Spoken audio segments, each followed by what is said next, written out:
খাওয়া দাওয়ার পানি, গোসল করার পানি, বাচ্চাদের সুযোগ মানে তাদের যে আমার একটা বাচ্চা সবসময় পানি পরিষ্কার রাখবো সেটা সুবিধা ছিল না।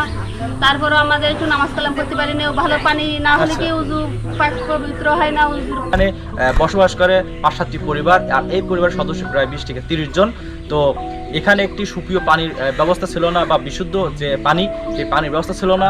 আমরা চেষ্টা করেছি তাদের জন্য একটি টিউবওয়েলের ব্যবস্থা করতে। তবে এই টিউবওয়েলের জন্য যারা পূর্বাস থেকে দেশে মায়া ত্যাগ করে, মা বোনের ভালোবাসা ত্যাগ করে, যারা মাথার কাম পায়ে ফেলে কঠোর পরিশ্রম করে যে অর্থ উপার্জন করে, সেই অর্থ থেকে যারা বিন্দু কিছু কিছু অর্থ দিয়ে যারা আমাকে সাহায্য সহযোগিতা করেছেন তাদের প্রতি আমি চিরকৃতজ্ঞ। আর আমি যেখানে আজকে অবস্থান করছি, নাকি আপনার বলছেন যে কলটি আছে, এই কল আপনাদের কত বছর ছিল না? আমাদের কল ৫-৭ বছর ছিল না। ৫-৭ বছর ছিল না। আপনাদের আছে এখানে এই কল না থাকার কারণে কি কি সমস্যা শুরু হয়? আমাদের মনে করেন তাদের যে আমার একটা বাচ্চা সবসময় পানি পরিষ্কার রাখবো সেটা সুবিধা ছিল না। তারপরও আমাদের একটু নামাজ কালাম করতে পারি না, ভালো পানি না হলে কি উজু পাক পবিত্র হয় না। উজু ভালোভাবে না করলে পানির কারণে আমরা সেটা করতে পারি। এই পানির জন্য এর ৫ বছর পানিটা ছিল না, এই পানির জন্য আমরা পানি কোথা থেকে আনতেন? আমরা বাইরে থেকে আনতে যেতাম, তারা কারেন্টে পানি তোলে বলে কারেন্ট বিল চায়, কারেন্ট বিল দেওয়া হয়। তার পরিবর্তে তারা আমাদের বলে যে কারেন্ট বিলে আমাদের হবে না, আমরা পানি দেবো না, মোটর বন্ধ করে রাখে। তারা সেখানে মূলতুমি মনে করেন আমাদের পানি ঘোড়া অনেক সময় জগ ঘোড়া বাইরে ফেলাইও যায়, যে পরের অঞ্চলে সিদ্ধ করবো না, এইসব মানুষ বাইরে আমাদের অঞ্চলা করে নানান ধরনের। আচ্ছা দেখেন, আজকের এই সমাজে অনেক বিত্তবান প্রভাবশালী ব্যক্তিগণ আছে যাদের কারিগরি টাকা, তো যারা বিলাসবহুল জীবনযাপন করে থাকেন। তো আপনাদের উদ্দেশ্যে আমি একটা কথাই বলবো, হয়তো বা আপনার আজকে টাকা আছে, এনাদের আজকে টাকা নাই, কিন্তু যে একটা আত্মমর্যাদা, একটা সম্মান, সেটা সবার থাকে না। এবং আজকে এই পৃথিবীতে যারা জন্মগ্রহণ করেছে, একদিন কিন্তু সবাইকে মৃত্যুর স্বাদ গ্রহণ করতে হবেই। আর জন্মগ্রহণ করার সময় আমাদের কিন্তু এই পানি ছাড়া একটা মানুষই কিন্তু পবিত্রতা অর্জন হয় না, এবং মৃত্যুর পরেও কিন্তু এই পানিতে গোসল না করানো পর্যন্ত কিন্তু সে পাক পবিত্র হয় না। তো যখন আপনি মৃত্যুবরণ করবেন, একটি কথা আপনি ঠান্ডা মাথায় ঠান্ডা মস্তিষ্কে ভেবে দেখেন, আপনার আজকে টাকা আছে, কিন্তু যখন আপনি মারা যাবেন তখন আপনার হয়তো 3.5 হাত কাপড়ের কাপড় ছাড়া কিছু যাবে না। আপনার কাপড়ের কাপড়ে কি পকেট থাকবে? আপনি পকেটে কি টাকা নিয়ে যাবেন? সেখানে কি ঘুষ দেবেন? ঘুষ দিয়ে কি আপনি কি জান্নাতে প্রবেশ করবেন? কখনোই পারবেন না। তো যাদের আজকে টাকা আছে, যারা প্রভাবশালী, আপনারা চেষ্টা করবেন আমাদের সমাজের সুবিধাবঞ্চিত যে সকল মানুষরা আছে তাদের জন্য কিছু করতে।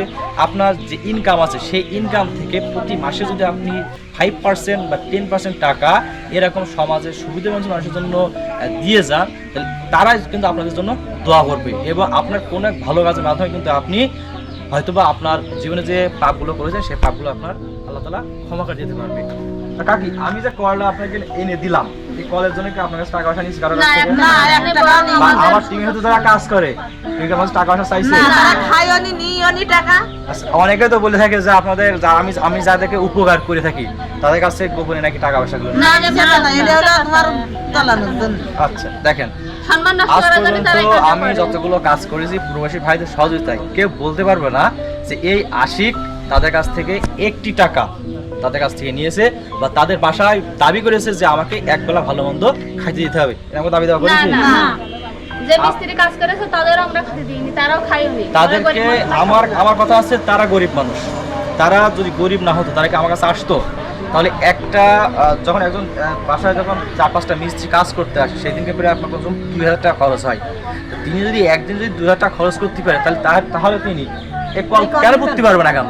এই জন্য আমরা বা আমার টিমের হাতে যারা কাজ করে এবং এই কল যারা পুঁতে থাকে তাদেরকে আমরা বলে দিই যে আপনাদের যাবতীয় খরচ আমি নিজে বহন করব, কিন্তু কারোর বাসা থেকে আপনারা খাবার দাবি করতে পারবেন না। তো আচ্ছা, এই কলের জন্য আপনারা আমার সন্ধান কিভাবে পান? টিভিতে আমরা মোবাইলে এগুলো দেখেছি, দেখে আমরা সেখানে যোগাযোগ করেছেন। আচ্ছা, এই কলটা আপনারা চাইছিলেন, চাওয়ার পরে কতদিন মতো কল পাইছেন?